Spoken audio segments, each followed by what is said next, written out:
So hello guys, welcome back to my YouTube channel Smrutirekha Sahu. आशा कर समस्ते भल थे, मुझे बहुत भल रही। तो चलो तो आज गोटे न्यू ब्लॉग स्टार्ट करवा। तो चलो लेट्स गो।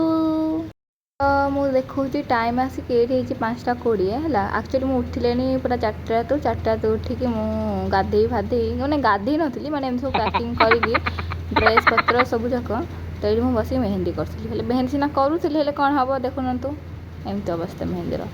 तो मेहंदी करला को केते दिन है गोड़े नेल पॉलिश भी लगे नी तेनाली नेल पॉलिश लगे गोटा को देखी सुंदर देखा। तो ये मोर रेडी होता सब जाक। ये आम बाहरी पड़ू बाहर को। तो आप गेस करते आम कड़ जाइए मत देखी दिखाँ मुझे थी मोर गेटअप। तो आपण मैंने तो गेस कर पूर्व ही आप वीडियो देखले जानते पूर्व मुझे कहीदे आपको। तो आम ये जाऊँ ढेंकानाल। तो जानिथे ए ढेंकानाल लक्ष्मी पूजा एवं चलती ढेंकानाल लक्ष्मी पूजा फेमस। तो यहाँ हूँ बस स्टाण ये आम एपटे जाऊँ मैंने एक्चुअली मत झाल मटर खाइबार था। तो मो दियर जी चलाऊँ गाड़ी फुड़ू सी एपटे नहीं जाऊे बट माने मो भाग्य खराब झाल मटर मिललानी। तो देखु आगु जो ढेंकानाल राजा थे से रोते माने दिज पार्लर चुटी काटिक आसिक मो आगे शो करते दिन ये वीडियो बनई। तो ये बाबू दुष्ट जेतु होता से मान से शुआऊे।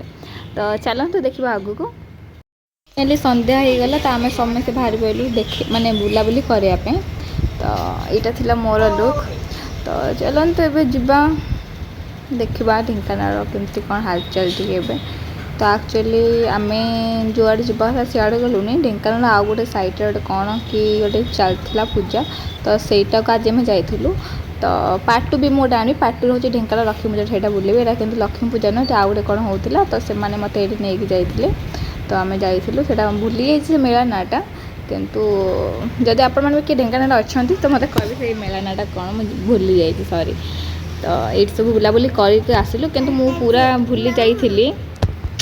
एक्चुअली मु पूरा भूली जाइए लास्ट टाइम माने वीडियो करने कहीं वर्षा से टाइम बहुत जोश है घड़घड़ी भी तो वीडियो करने पूरी पूरा भूली जाइए।